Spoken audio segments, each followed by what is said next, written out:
My father was an immigrant from Sweden. My maiden name is spelled B-L-O-M. Blom in Sweden is a rather common name, like Smith would be here.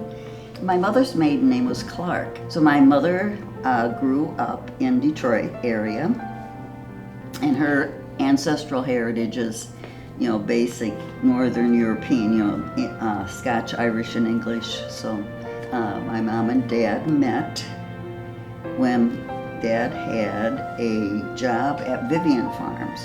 It is a rehabilitation facility now, but before it was a grand mansion if you were to look at it.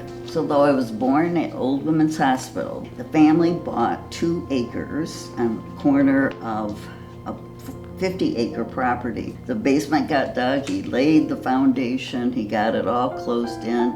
The family lived in the basement for a little bit of time, and then they, built the house. My dad was a strong, hard-working guy. You just work hard.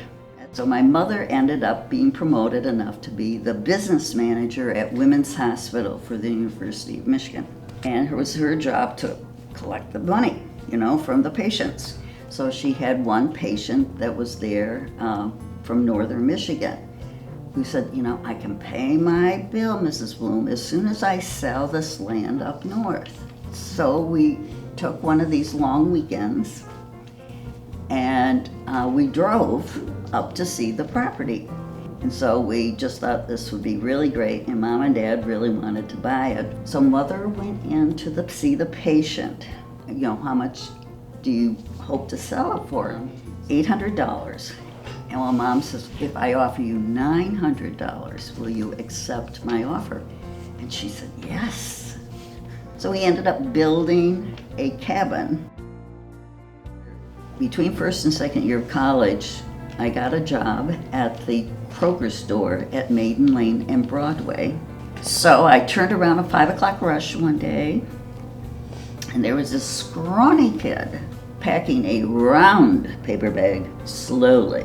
But I checked him out, learned that he was a management trainee, had just gotten his MBA, was working in that Kroger store. So it was romance in the produce aisle. I think maybe it was in October. So he's saying goodnight to me at the door, and he asked me if I would marry him. And my response was not yes, it was when. So Cliff is just very patient. He ended up getting a job right before we got married with Ann Arbor Bank. Remember, he was a banker into commercial lending, and it was very important for him, for professional reasons, to get to know the community. So he was invited to join a service-minded group. JCs are considered a leadership training organization, and lots of fundraisers. And then there was a corresponding JC auxiliary for the wives. So I joined the JC women.